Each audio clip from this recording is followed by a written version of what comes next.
What is difference between distance and displacement, physics class 9। Distance और displacement के दरमियान क्या फ़र्क है, ठीक है। डिस्टेंस की डेफिनेशन ये है, length of the path between 2 points is called distance, ठीक है। 2 पॉइंट्स के दरमियान का जो रास्ता होता है उसकी लेंथ को हम डिस्टेंस कहते हैं, ठीक है।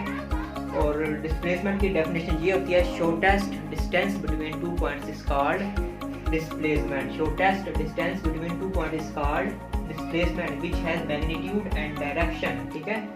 डिस्प्लेसमेंट एक वेक्टर क्वांटिटी है, इसकी मैग्नीट्यूड भी होती है और डायरेक्शन भी होती है, जबकि डिस्टेंस एक स्केलर क्वांटिटी है जिसकी जस्ट मैग्नीट्यूड होती है, मतलब लेंथ होती है, लेकिन इसकी कोई डायरेक्शन नहीं होती, ठीक है। इसको हम आपको एग्जांपल के साथ समझाते हैं, ठीक है ना। फॉर एग्जांपल ये हमारे पास एक कर्व पाथ है, ठीक है। डिस्टेंस की एग्जांपल लेते हैं, तो एक शख्स है वो यहाँ से ट्रैवल करना शुरू करता है, ए से बी तक आता है, मुकम्मल ट्रैवल करके वो होगा distance between 2 point A and B path के दरमियान टोटल जो डिस्टेंस होगा ना, जो वो कवर करके आया, ठीक है, उसको हम कहेंगे डिस्टेंस, ठीक है। डिस्टेंस को हम एस के साथ शो करते हैं, ठीक है।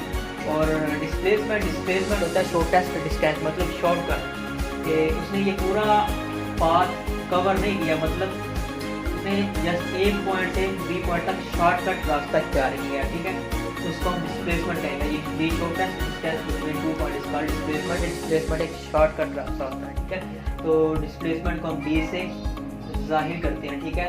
डिस्प्लेसमेंट की मैग्नीट्यूड भी होती है, मैग्नीट्यूड मतलब इसकी लेंथ भी होती है और इसकी डायरेक्शन भी होती है, ये मतलब किस तरफ जा रहा है या आ रहा है, ठीक है। जबकि जो डिस्टेंस होता है उसकी मैग्नीट्यूड होती है, उसकी जस्ट लेंथ होती है, मतलब उसने कितनी लेंथ कवर किया है, और उसका कोई डायरेक्शन नहीं होती, क्योंकि वो एक स्केलर क्वांटिटी है, ठीक है। तो दोस्तों उम्मीद है कि आपको ये टॉपिक समझ आया होगा।